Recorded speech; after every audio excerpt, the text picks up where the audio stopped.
नमस्कार दोस्तों।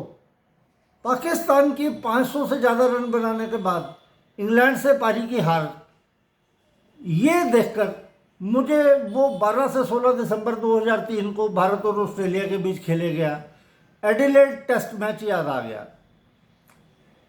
उस वक्त ऑस्ट्रेलिया की टीम बेहद शक्तिशाली हुआ करती थी, अजेय मानी जाती थी। वो बहुत कम टीमें उस टीम का सामना करने में कामयाब हो सकती थी। उनकी टीम में Justin Langer, Matthew Hayden, Ricky Ponting, Steve Waugh, Damien Martin और एडम गिलक्रिस्ट जैसे सक्षम बल्लेबाज थे। भारत के कप्तान सौरव गांगुली और ऑस्ट्रेलिया के कप्तान थे स्टीव वाग। विजय के रथ पर सवार होते थे। 16-16 टेस्ट मैच उस टाइम लगातार ऑस्ट्रेलिया की टीम जीत जाती थी।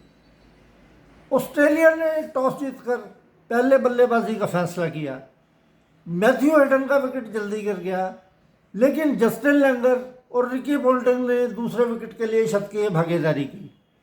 उसके बाद बीच बीच अंतराल में विकेट गिरते गए। लैंगर 57, डेमिन मार्टिन और स्टीव वाग 30-30। उसके बाद पार्टनरशिप हुई साइमन कैटिच और रिकी पोल्टिंग की। आज ये इंग्लैंड वाले जो बेसबॉल करते हैं, ये 400 रन आज बनाते हैं। 2003 में ऑस्ट्रेलिया ने पहले दिन का खेल समाप्त होने तक 5 विकेट पर 400 रन बना लिए थे। उस वक्त रिकी पोल्टिंग क्रीज पर थे और साइमन कैटिच अंतिम ओवरों में आउट हुए थे। अगले दिन ऑस्ट्रेलिया की तरफ से रिकी पोल्टिंग खेलते रहे। एडम गिलक्रिस्ट और जेसन गिलेस्पी ने 30 और 47 रन की उपयोगी पारियां खेली और ऑस्ट्रेलिया की टीम 556 रन बनाकर ऑल आउट हो गई। अनिल कुंबले 6 विकेट लेने में कामयाब रहे। उसके बाद भारतीय ओपनरों ने वीरेंद्र सहवाग और आकाश चोपड़ा ने दूसरे दिन शुरुआती अच्छी दी, लेकिन एक अंतराल पर वीरेंद्र सहवाग, आकाश चोपड़ा, सचिन तेंदुलकर और सौरव गांगुली के जब विकेट गिरे तो भारत का स्कोर सिर्फ 85 रन था। अब भारत के पास राहुल द्रविड़ और वीवीएस लक्ष्मण की जोड़ी थी, जिनको ये भी साबित करना था कि जो कलकत्ता में उनकी 13 शतक की पार्टनरशिप थी वो कोई फ्लूक नहीं थी। दूसरे दिन जैसे कैसे भारत ने 4 विकेट पर 180 रन पर खेल खत्म किया। उस वक्त वीवीएस लक्ष्मण और राहुल द्रविड़ क्रीज पर थे। तीसरे दिन ऑस्ट्रेलिया वाले विकेट की तलाश में थे, लेकिन द्रविड़ और लक्ष्मण के दिल में कुछ और ही था। 85 पर 4 से 303 रन की भागीदारी करने के बाद जब लक्ष्मण 148 रन बनाकर आउट हुए तो भारत का स्कोर था 388 रन। उसके बाद दूसरे बल्लेबाजों ने भी अच्छा सहयोग दिया और भारत का स्कोर शाम तक 7 विकेट पर 477 रन था। राहुल द्रविड़ नाबाद थे। राहुल द्रविड़ के चौथे दिन दोहरे शतक से भारत ने ऑस्ट्रेलिया के स्कोर को थोड़ा सा पीछे रहकर 523 रन बनाकर भारत की टीम आउट हो गई।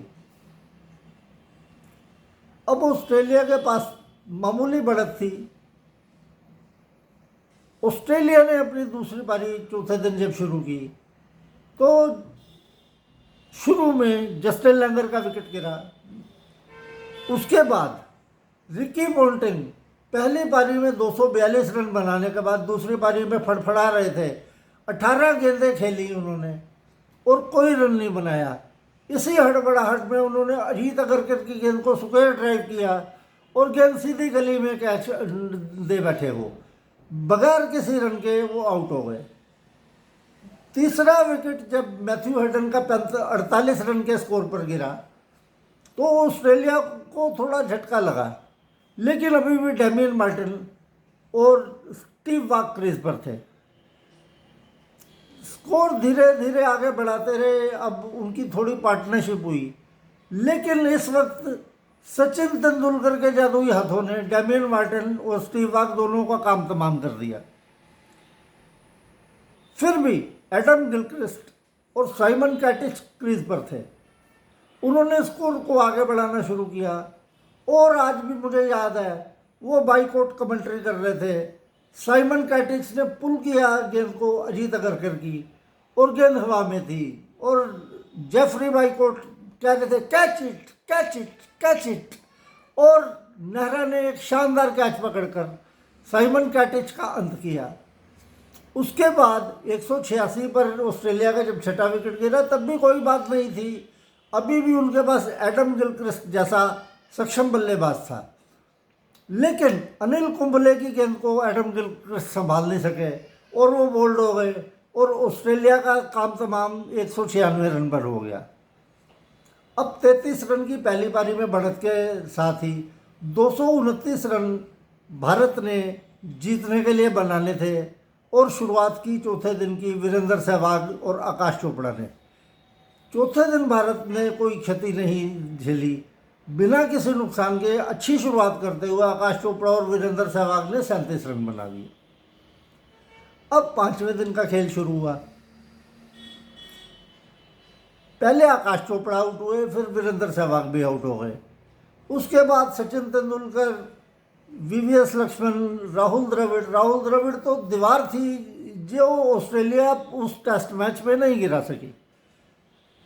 भारत का स्कोर आगे बढ़ना शुरू हुआ और ऑस्ट्रेलिया का अटैक भी, क्योंकि उसमें ग्लेन मैकग्राथ नहीं थे, कुंद नज़र आ रहा था। जेसन गिलेस्पी और एंडी बिकल और ये